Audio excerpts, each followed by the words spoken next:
Why exactly did Kids WB drop Pokémon from the block?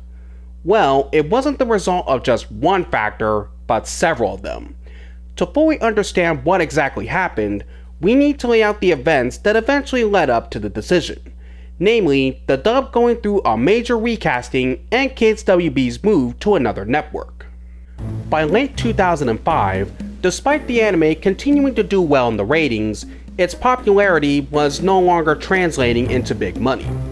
Now granted, as I mentioned earlier, profits had been steadily declining for some time, but 4Kids and Pokémon USA were able to make do with it. However, it had now reached the point where it was no longer good enough for either party.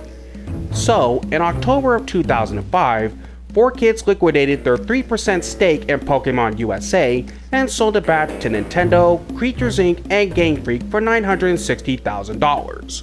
Which for them was really no big loss, as they had already made a profit of over $140 million from the franchise. Then, 2 months later on December 23rd, 4Kids and Pokémon USA announced they were not going to renew their agreement deal, which would expire 8 days later on New Year's Eve, and that beginning in 2006, Pokémon USA would handle the licensing through their in-house group, though 4Kids would continue to receive commissions on the payments made under the agreement, though in shrinking increments over the next few years. Following afterwards, Pokémon USA began scouting for a different company that could produce the dub for a lower cost. 4Kids put up their bid for the job, though likely only out of obligation, and were ultimately outbid by Taj Productions. Now, Taj had previously assisted 4Kids on producing the dub years before, being where 4Kids recorded the show from the second half of the Indigo League up until near the end of Master Quest, when they switched over to their in-house facilities for the remainder of their tenure. So, once Advanced Battle nearly wrapped up production, Pokémon USA planned to move production of the English dub in-house. And as part of an effort to lower production costs, they were going to hire an entirely new voice cast to voice the characters, who were cast based on who was the best at replicating each of the characters' distinct voices. But some veteran cast members did make the jump over, namely James Cathcart and Casey Rogers. They were even able to bring Roger Parsons back to reprise his role of the narrator, after having been replaced by Mike Pollitt partway into Advanced. As for the new cast members, they hired Michelle Knotts, Bill Rogers, and much later on, Sarah Natochenny. To give the new cast a trial run, Pokémon USA commissioned an hour-long TV special that was also meant to commemorate the franchise's 10th anniversary, The Mastermind of Mirage Pokémon, and the dub for it was produced rather quickly, as it only took them 3 weeks to dub the whole special. However, just before the special premiered, news about the cast change began to spread through the fandom, and after it was confirmed by the original cast members that it was happening, many fans were none too happy to hear this. But there were some that were open to giving the new cast a fair shot.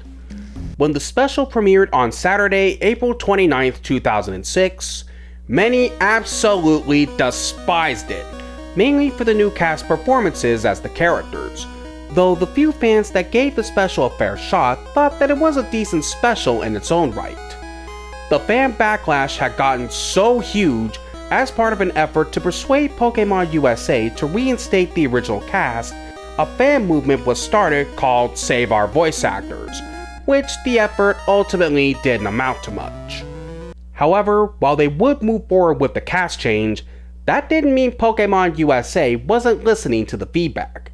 On the contrary, they did. In fact, 2 big changes came out of it. At the 2006 Comic-Con International, they announced that Casey Rogers, who was the original choice to take over as Ash as well as Max, was switched to then newcomer Sarah Natochenny, and that they would go back and redub the whole special, which would later air on Cartoon Network and be released on DVD as part of the special 2-disc edition of Lucario and the Mystery of Mew. Now, before we continue on, we should address one question that's lingered ever since the recast happened.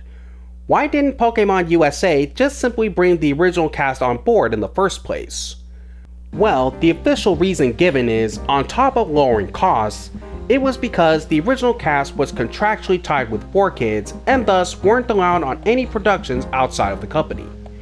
Well, this is only a half-truth.